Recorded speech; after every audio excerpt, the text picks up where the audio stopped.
aula anterior, nós vimos a chamada relação de dispersão, né, onde é uma relação que a gente tem uma igualdade entre a velocidade e o produto do comprimento de onda pela frequência. Isso foi obtido utilizando as chamadas ondas harmônicas. Nessa aula, nós vamos utilizar novamente a aproximação de ondas harmônicas para obter a intensidade de uma onda. A intensidade de uma onda, a gente vai lembrar, inicialmente, do conceito de potência. Então, potência é força vezes velocidade. Equação 2.60. Se eu pensar numa onda transversal, a força que vai fazer essa onda oscilar está relacionada com a força resultante na direção y, a força que atua na direção y.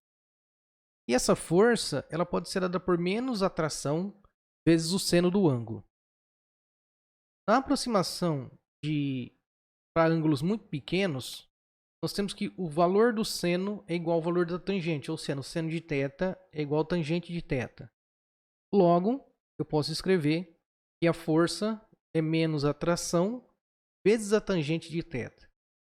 Em aulas anteriores, nós já verificamos que a tangente ela tem uma relação com a derivada da função, ou seja, eu posso escrever a tangente de θ igual à derivada parcial da função de onda em relação à posição.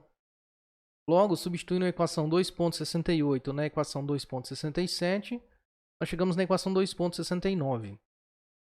E vale lembrar que inicialmente eu estou preocupado em calcular a potência. Então, potência é forças vezes velocidade. Se eu substituir a força que é dada pela equação 2.69 na equação 2.62, nós obtemos a equação 2.60. Eu tenho que a potência menos a tração, derivada parcial da posição de y vezes a velocidade. Bom, a velocidade nós sabemos que é a derivada primeira em relação ao tempo da função de onda. Então, se eu substituir a equação 2.71 na equação 2.70, eu chego na equação 2.72. Nessa equação, eu tenho a potência, que é menos a tração, derivada parcial da função de onda em relação à posição x, variável x, vezes a derivada parcial da função de onda em relação ao tempo. Agora, o que eu tenho que fazer para obter a potência e depois obter a intensidade é substituir y de x de t. Então, novamente, eu vou usar a aproximação de ondas harmônicas, considerando que a constante de fase é igual a zero. Então, nesse caso, eu tenho a equação 2.73, que representa a função de onda. Se eu substituir a equação 2.73 na equação 2.72 e fazer o cálculo das derivadas, eu chego na equação 2.75. Ou seja, a potência em função do tempo, da posição, ela depende com o quadrado do seno de kx menos ωt. Ou seja, essa potência não é constante ao longo do tempo. Ela varia.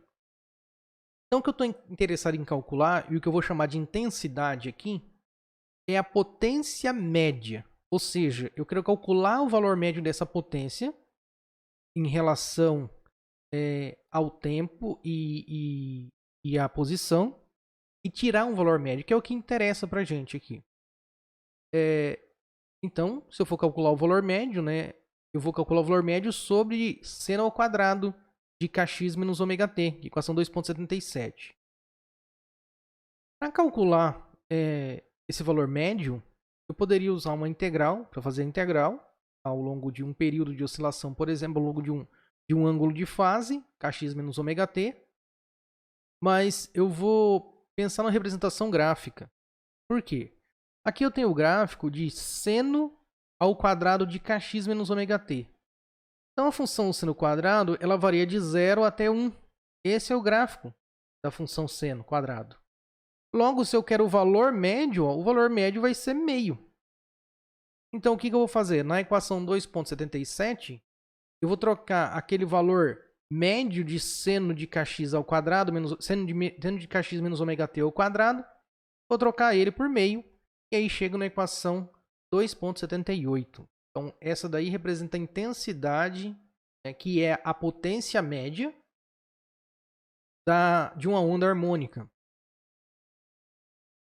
Mas eu vou lembrar aqui que se eu estiver, por exemplo, falando sobre uma corda, né, um pulso, propagando numa corda, eu vou lembrar que a velocidade ao quadrado é a tração sobre a densidade linear. Logo, se eu substituir, se eu fizer essa troca, eu posso reescrever a equação 2,78 conforme a equação 2,80.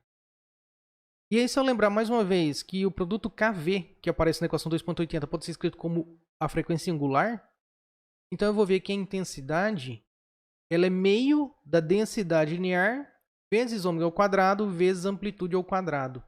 Ou seja, a intensidade da onda numa corda, por exemplo, ela depende da densidade linear dessa corda, depende da frequência angular, quadrado da frequência angular, e do quadrado da amplitude.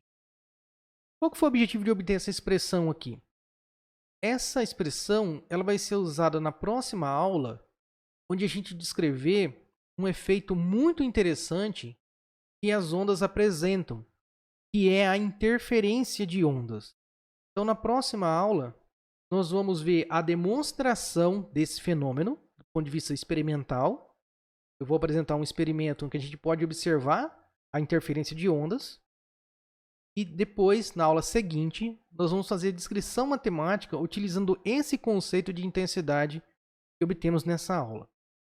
Até a próxima aula.